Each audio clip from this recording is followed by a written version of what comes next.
ಪೊಲೀಸರು ಅರೆಸ್ಟ್ ಮಾಡ್ಲಿಕ್ಕಂತ ಬಂದಾಗ ನಿಮ್ಗೆ ಗೊತ್ತಿರ್ಬೇಕಾದಂತ ವಿಷಯಗಳೇನು? ತುಂಬಾ ಜನ ಈ ವಿಷಯ ಗೊತ್ತಿಲ್ಲದೆ ತಪ್ಪು ಮಾಡ್ತಾರೆ. ಈ ವಿಡಿಯೋದಲ್ಲಿ ನಿಮ್ಗೆ ಗೊತ್ತಿರಲೇಬೇಕಾದಂತ ವಿಷಯಗಳು ಸ್ಟೆಪ್ ಬೈ ಸ್ಟೆಪ್ ಆಗಿ ಎಕ್ಸ್ಪ್ಲೇನ್ ಮಾಡ್ತಾ ಹೋಗ್ತೀನಿ. ಮೊದಲನೇದಾಗಿ ಅರೆಸ್ಟ್ ಅಂದ್ರೆ ಏನು? ಒಬ್ಬ ವ್ಯಕ್ತಿನ ಲೀಗಲ್ ಅಥಾರಿಟಿ ಆಗಿ ಕಸ್ಟಡಿಗೆ ತಗೊಳ್ಳೋದನ್ನೇ ಅರೆಸ್ಟ್ ಅಂತ ಕರೀತಾರೆ. ಅರೆಸ್ಟ್ ಅಂತ ಕೂಡಲೇ ನಿಮ್ಗೆ ನೆನಪಾಗೋದು ವಾರೆಂಟ್, ವಿತೌಟ್ ವಾರೆಂಟ್ ಅಂತ. ಏನಿದು ವಾರೆಂಟ್ ಅರೆಸ್ಟ್ ಮತ್ತೆ ಏನಿದು ವಿತೌಟ್ ವಾರೆಂಟ್ ಅರೆಸ್ಟ್ ಅಂದ್ರೆ, ವಿತೌಟ್ ವಾರೆಂಟ್ ಅರೆಸ್ಟ್ ಅಲ್ಲಿ ಕಾಗ್ನಿಸಬಲ್ ಅಫೆನ್ಸ್ ಅಂದ್ರೆ ಎಕ್ಸಾಂಪಲ್ ಮರ್ಡರ್, ಸೆಕ್ಸುವಲ್ ಅಫೆನ್ಸ್ ಇವೆಲ್ಲ ಕೂಡ ಕಾಗ್ನಿಸಬಲ್ ಅಫೆನ್ಸ್ ಅಂಡರ್ ಬರುತ್ತೆ. With warrant non cognisable offence. Most of the time ಇದು ಟೂ ಪಾರ್ಟಿ ಮಧ್ಯೆ ನಡೆಯುವಂತ ಅಫೆನ್ಸ್ ಆಗಿರುತ್ತೆ. Example cheating, defamation, simple hurt. ಮತ್ತೆ ಎರಡನೇದಾಗಿ ಅರೆಸ್ಟ್ ಮಾಡ್ಲಿಕ್ಕಂತ ಬಂದಾಗ ನಿಮ್ಮ ಬೇಸಿಕ್ ರೈಟ್ಸ್ ಏನಾಗಿರುತ್ತೆ, ಯಾವ ಕೇಸ್ ಮೇಲೆ ಅರೆಸ್ಟ್ ಮಾಡ್ತಾ ಇದೀರಾ ಅಂತ ಪೊಲೀಸ್ ಮಸ್ಟ್ ಅಂಡ್ ಶುಡ್ ಆಗಿ ತಿಳಿಸ್ಬೇಕಾಗುತ್ತೆ. Rights to remain silent.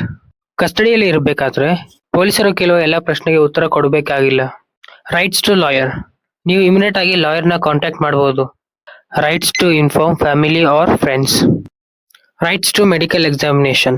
ನೀವು ಮೆಡಿಕಲ್ ಆಗಿ ಫಿಟ್ ಇದೀರೋ ಇಲ್ವೋ ಅನ್ನೋದನ್ನ ತಿಳ್ಕೊಳ್ಳೋ ರೈಟ್ಸ್ ನಿಮ್ಗಿದೆ. ಮೂರನೇದಾಗಿ ಯಾವ ಯಾವ ರೂಲ್ಸ್ ನ ಪೊಲೀಸರು ಮಸ್ಟ್ ಅಂಡ್ ಶುಡ್ ಆಗಿ ಫಾಲೋ ಮಾಡಬೇಕು. ಅನ್ನೆಸರಿ ಫೋರ್ಸ್ ಮಾಡೋದು, physical violence, proper arrest memo ಒಂದಿಗೆ ಅರೆಸ್ಟ್ ಮಾಡಬೇಕು. ಅರೆಸ್ಟ್ ಆದ 24 ಅವರ್ಸ್ ಒಳಗಡೆ ಮ್ಯಾಜಿಸ್ಟ್ರೇಟ್ ಮುಂದೆ ಪ್ರೊಡ್ಯೂಸ್ ಮಾಡಬೇಕು.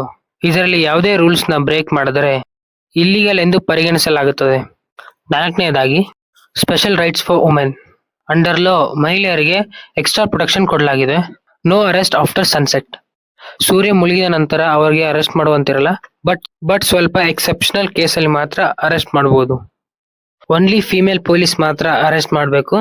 ಫುಲ್ ರೆಸ್ಪೆಕ್ಟ್ ಮತ್ತು ಸೇಫ್ಟಿ ಜೊತೆಗೆ ಕಸ್ಟಡಿಗೆ ತಗೋಬೇಕಾಗುತ್ತೆ. Knowing your rights is a biggest protection. Don't be afraid, be aware. Subscribe for law news for more simple legal knowledge.